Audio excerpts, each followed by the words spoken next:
The introvert creative will describe how they did it, okay, the choices they made. And the extrovert creative will just say, oh, wow, this is award-winning, it's amazing.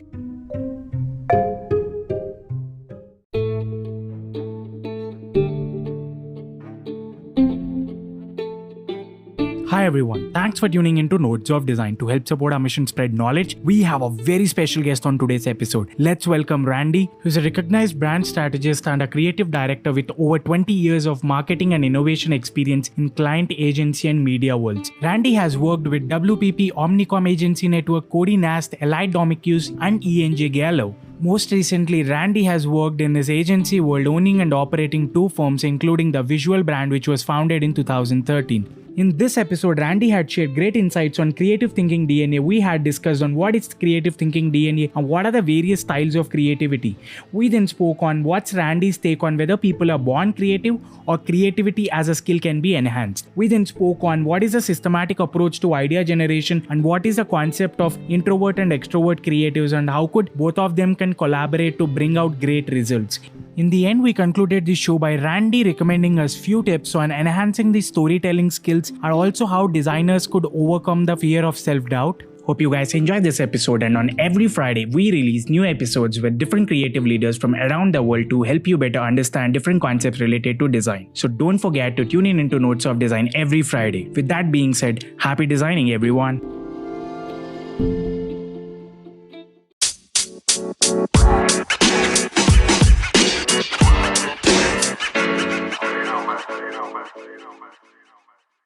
Hi Randy, welcome to Nodes of Design. It's a pleasure hosting you today on our show. I'm thrilled to be here. So Randy, how was your day? So my day is just getting started here in actually Connecticut, outside of New York City on Saturday. So it's just getting started, but it's a good way to start it. Wonderful, Randy. So if you could give a brief about yourself to our audience out there. Sure. So I currently actually run a innovation studio, and I call it a right brain, left brain business. And it's kind of the way my career went. In school, I was a business and a graphic design major, dual major. And that was a little bit of an odd combination, but it kind of led to my pathway. And throughout my career, I was on the client side, working for companies. I worked on communication side for a little while, and I landed the agency side and decided I just didn't need to do it for somebody else about 15 years ago and started my own studio in New York City. Sold that in 2011 and started another one in Connecticut. I always say I'm kind of pre-COVID in lots of ways because I decided really early on I didn't need to go into New York City to work. I could work anywhere because my clients were all over the world. So had a 5-minute commute since for about 6 or 7 years now. So it's great. But again, my orientation on design has always been, again, sort of right brain, left brain. That, a lot of people talk about the fact you have to have a good strategy to create a good, I really have a strong belief that the design has a right and a left brain. And I've sort of oriented my business that way from the very beginning. Thank you, Randy, for these great insights. So what was your journey into design and how did you start? And what are your tips to the beginners on how to start? So, and I will tell you that a very big sort of personal mission for me is helping to develop emerging designers. In fact, I do a lot of things in my life to do that, which I'll tell you about. But actually, I sort of started the same way. I mean, I knew I had an interest in the strategic part of the world, from school, or even, before college.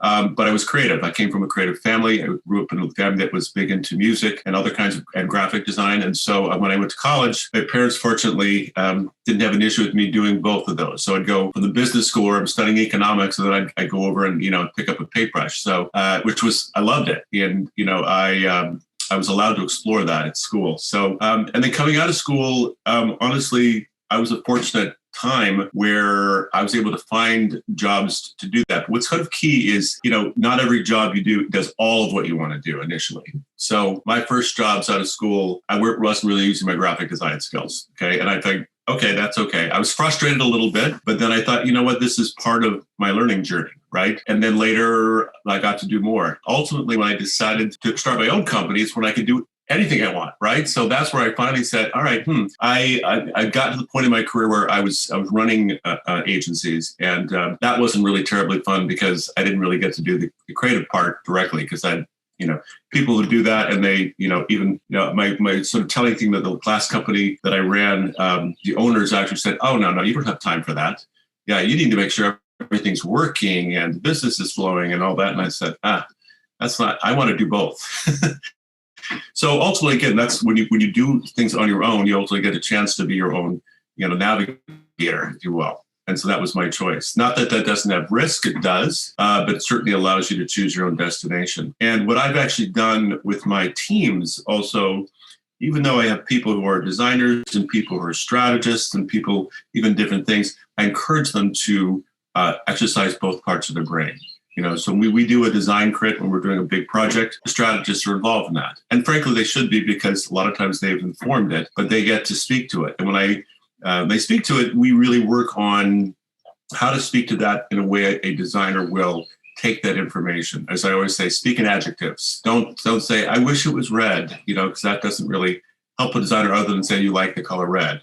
And so I find that's really healthy for people to be able to do that. The same thing, designers are very involved in, understanding the strategy. They don't build it, but they certainly have to understand it closely. So back to how I start. I'm an adjunct professor at a school called Conde Nast here in Connecticut. I have a very, very robust internship program. I always have. And then I volunteer with a couple different organizations really focused around helping and growing people who want to be creative. And I believe in that. I think that everybody has to have resources to do that. And so I try to do that. Thank you so much, Randy. So what are your tips to the beginners on how to start their career into design? So the big thing is just start. Number one. Number two, though, it is important, to get some kind of education if you can. Now, there's certainly people who go into the design world that have had other careers, and that's fine. In fact, I even know people who have done it, but it is important to learn the practice, just like anything else. You don't just decide to become an engineer and go, "Oh, great, I'm going to be an engineer," and just learn how to do it. There's no question there's a lot of learning on the job. In fact, I also I hire people specifically that I get the sense that they're going to continue to learn, not to say, "All right, I know how to do that. I learn things all the time." But getting that is important. The second thing really is get practice. And by getting practice, again, internships are a fantastic things to do that. In fact, again, I have had certainly plenty of interns of kids that are in school, but I've had interns of people who have other jobs, who are who've had some education but said, "You know what, I don't yet know. I know I can't get a full-time job doing this yet, and so intern for me X number of hours a week." And that's really good practice, because number one, like any job, it teaches you, do I like this? Is this something I can do? But also you get actual practical knowledge, because just doing it on your own is great. But frankly, what you need is the interaction with other designers to get better. Thank you, Randy. So let's begin our episode today with creative thinking DNA. So what exactly is creative thinking DNA according to you? Okay, so this is where I exercise a little bit of my strategic brain. So one of the things that I have observed over the years, and I've sort of built now into a theory or a practice, is that people come at creative thinking, and by the way, that's creative people or anybody, based on two matrices, and they interact with each other. And what's important about these, before I describe them, is that everybody has adaptive behavior, where they do the style that's different than theirs because they need to sometimes. And what's most important is how the fact that you learn to work with people that are different in your style, that you recognize it and you work at, and also recognize that it's the classic 1 + 1 = 3 if you do that. So the first part is the way you process and communicate information, fast processor or a considered processor. So if you think of yourself in a setting where other people are creating ideas, fast processor is the person who just has ideas right away, and they're big ideas and they're big picture, and they're not very baked yet, but they're big ideas, and they come right out with them. And thank God those people are in the room, because without that, no one would say anything, right? So those people do that. The downside of that style is they tend to be not good listeners, because those ideas are just rolling in their head and they're short term, and they're worried about not getting them out. So their adaptive behavior, learned behavior, really is to write things down, do a little more listening, and become a better active listener. So the opposite style, the considered processor, is that person you go, they haven't said a word. Are they engaged? What are they doing? And they're just listening. And that person is typically getting engaged in pieces of ideas, right? They don't typically buy the whole big picture at once, but they like pieces and they're remembering pieces. And what they like to do is to go away and build that idea from the bottom up. And they put the pieces together, and ultimately they have an idea, but it takes them a little bit of time. And that style is great because they're detail-oriented and they do, the pass-fail for different things. The downside of that style is that once they've built that idea, it is very set and they don't want to move. And so they're not very flexible and they've done it sort of on their own. So they need to learn to be flexible. But as you can see, those combinations can be great because you need both styles. So on the flip side, it's sort of the way people approach doing a project or any work. And it's either matrix or linear. The matrix thinker naturally just moves around, just likes to move around, doesn't go in a line, likes to start this part, go to that part, has 12 things open on their desktop at the same time. The great part of that style is, of course, you're very fresh when you come back to things and you're very facile in terms of moving around. The downside is under stress, the pieces fly, right? And so adaptively, this style really learns to create lists and frameworks so they know where they need to go in that matrix. The linear thinker, wants to get it done, right? And they absolutely keep going till they get it done and move on to the next thing. This is the person that says, wait, I'm not ready to talk about something else yet. Let's finish this, right? Under that stress, that person slows down, right? So that's the person that spends the whole day doing the same thing because they don't want to move on till they're done and they don't feel like they're done yet. And so they slow down. So adaptively, they learn to give themselves time deadlines. Like, okay, done means I'm done at 10 o'clock. Okay. And then that's done for now. And I'll come back to, well, feel good. That was my deadline, or that was my finish. So they can be fresh coming back. So again, you can see detail-oriented, wonderful, and that's great. But but they have to learn to move along. But you need both styles. So again, the way we speak to people like this, matrix person like myself has to go to linear person and say, all right, you know what? I need to change topics. Is that okay? All right, we're going to move over. I know we're not done, to get permission. And the linear person has to tell the matrix person, you know what? I know you want to move, but let's finish this part first, right? Let's get through this first before we go there. So they can work really well together if they communicate. Thank you so much, Randy. So what's your opinion on whether people are born creative or creativity is something that can be enhanced on the go? So it's a little bit of both. Okay. So number one is absolutely there's a learned part of creative. There's no question there's a learned part of creative. And that's the creative tools you need to use and even training your brain how to think creatively. So there's no question to that. And there are really accomplished, particularly graphic designers who have done that. But at the end of the day, there is a talent piece to it, okay? And it comes out in certain ways. I mean, the talent might be like, I have a whole motion team. Not everybody can really figure out how to build a 3D model, right? And it's a little bit of science, a little bit of art, right? But it's being able to have the brain to do that. It's the same thing. Not everybody can draw. And my really great illustrators just even off the computer can draw beautifully. I can't draw, at all, unfortunately. I can do lots of other things, but drawing's not one of them. And so you need both. But the truth is just recognize you can't become a drawer or an illustrator if you aren't one, but you figure all the things that you can do. And the really most important thing is the thing that you enjoy doing. So I would say a perfect example, there are people who have had more technical careers and understand that and get it, but want a more visual output. They can become people who can be 3D artists, that work in, Maya, Cinema 4D, all those things, and do a wonderful job. And it's very satisfying for them because they're not just building a page of code, they're building something that real, right? And that it can then work. Yeah, and the same way, there are people who, just love to draw, and they doodle and that kind of stuff, and they can utilize those skills. So just really recognizing what you have. Thank you, Randy. So is there a systematic approach to idea generation or thinking a similar concept into a different innovative ways? And if there is so, what are the different ways or techniques that one could implement? So I'm a big believer, even though I'm a matrix thinker, to reference back to other things, that things have to have a linear connection. So in some ways, it really gets down to being able to answer the question, why is that there? Why is the most important word in the strategy vocabulary? And so again, even when we do this, we build brand foundations, as we call them, very linearly. They start with what's the, what really starts is, what are the drivers? What are the emotional and functional drivers? And usually there's 2 to 3 of emotional, 2 to 3 functional. And then from there, that builds to everything else, right down to what we call the brand vocabulary, which are the words as a brand you use or should use consistently. And they go all the way back to, your drivers, as well as, we bump those up against who are the people we're speaking to. Because it's great to say, oh, we're doing all this thing, but does anybody we care about talking to care about these words?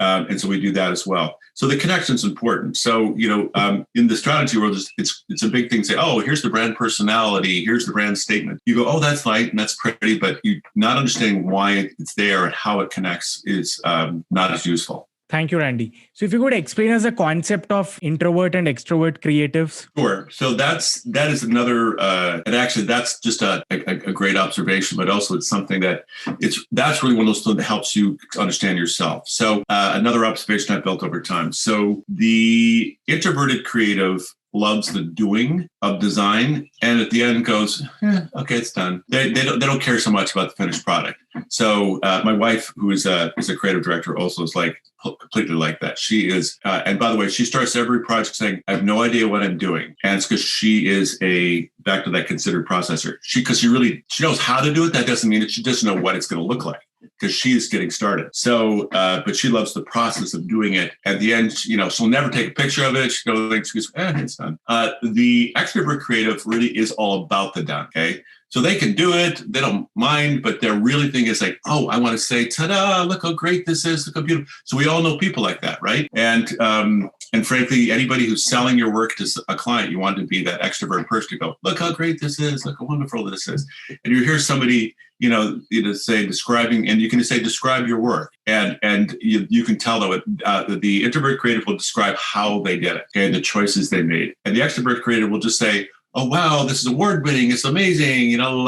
So, that's the combination of styles. Thank you, Randy. So in an environment where an introvert creative and an extrovert creative has to collaborate and go forward. Yeah, that's exactly right. I think the other styles are even more pertinent to mix, and actually by everybody's some combination of both of these two. But again, I find it's important, particularly working with my team, to understand their orientation.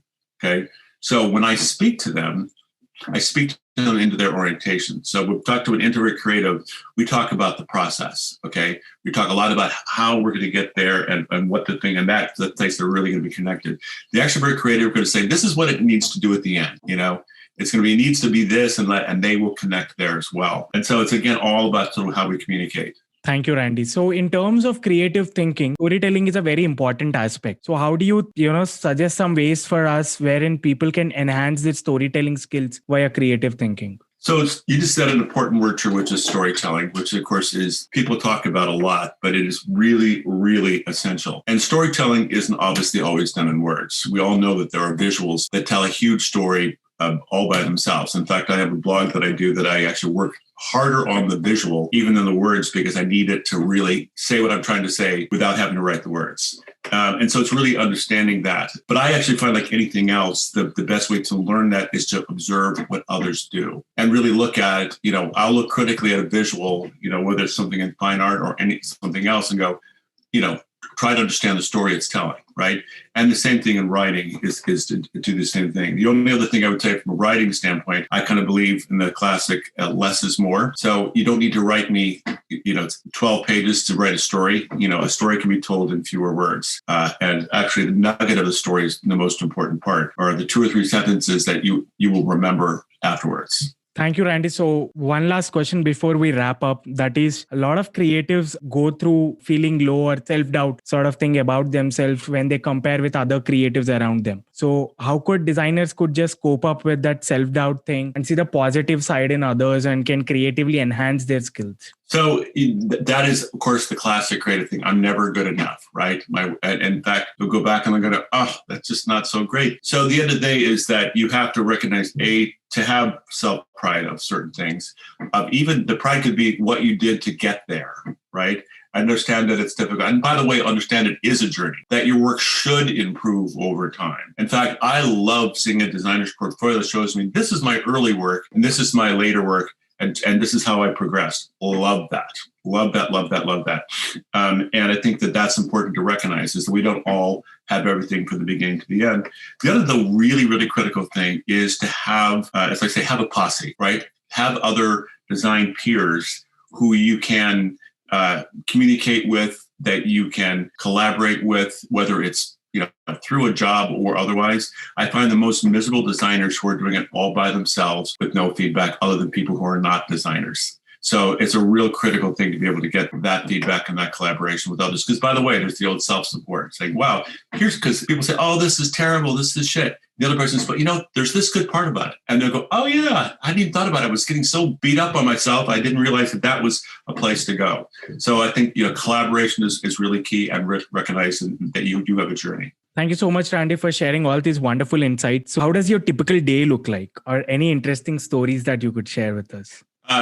Yeah. Well, I will tell you that my day is where it's still relatively long. It's gotten shorter since I'm not commuting 3 hours a day to New York City, which is nice. But look, I'm kind of a big believer that you got to start your day being ready for your day. So besides drinking, which you can see here, our coffee has lots of interesting stuff in it, but not like cream and sugar, like collagen powder, all sorts of crazy stuff. But I think also just you have to be mentally prepared somehow. Whether, I listen to podcasts, first thing in the morning. I exercise early in the morning. I do things to get my brain sort of primed. So the time I'm at work, I'm ready to go.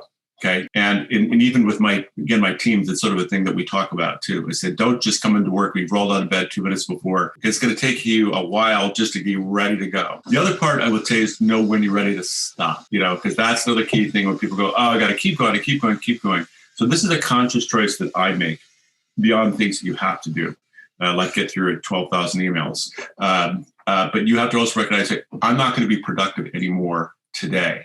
And to be able to say, okay, done. Well, now, hopefully that's not 10:30 in the morning, but sometimes it is. But it's recognizing when you're done. So my day, again, is very busy because a lot of demands with my team and my clients and things like that. And so they go very, very fast, but it's also recognizing those parts. The only other piece I would tell you is, and people talk about this a lot, in a busy day, it's always important to have breaks, okay?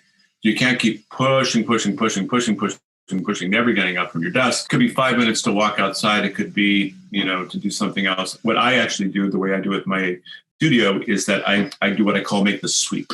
So I go out and just walk and talk to everybody in the studio for 10 minutes or so. I'm maybe at a desk for a minute or 2 minutes, depending on what it is. But not only does it give me a touch point with people, it's a break for me. Okay, it's made for me to get up and move my legs and to get around. So I think it serves a dual purpose. Thank you, Randy. So we'll conclude this show by you recommending 3 favorite books of yours and also people who inspire you the most in this space. So lots of people inspire me in this space. And again, I think we get inspired for different things. I will tell you and frankly, I get inspired by, it doesn't matter by age or accomplishment. I have a very young man who's a motion designer for me, who I'm incredibly inspired by what he's able to accomplish. But actually, from a book standpoint, there are a number of really great books. But one there's actually one in particular I want to recommend. It's Daniel Coleman. It's Thinking Fast and Slow. So that book will stick with me for a very long time. It's not a long book because it's, again, back to that adaptive behavior, how to think, when you need to really move, and also how to slow down your thinking and get into the details. And again, this is where I also reference as well. Khalil Gibran, The Prophet, is another book. It's a classic, doesn't seem related, but amazing book in terms of the theory of life. And so I almost, the funny thing, I've referenced that in conversations and in meetings. I think that's important. Thank you, Randy, for sharing all these wonderful insights with us. We are looking forward to host you again in our upcoming episodes. Thanks for your time. Thank you. I appreciate you having me on.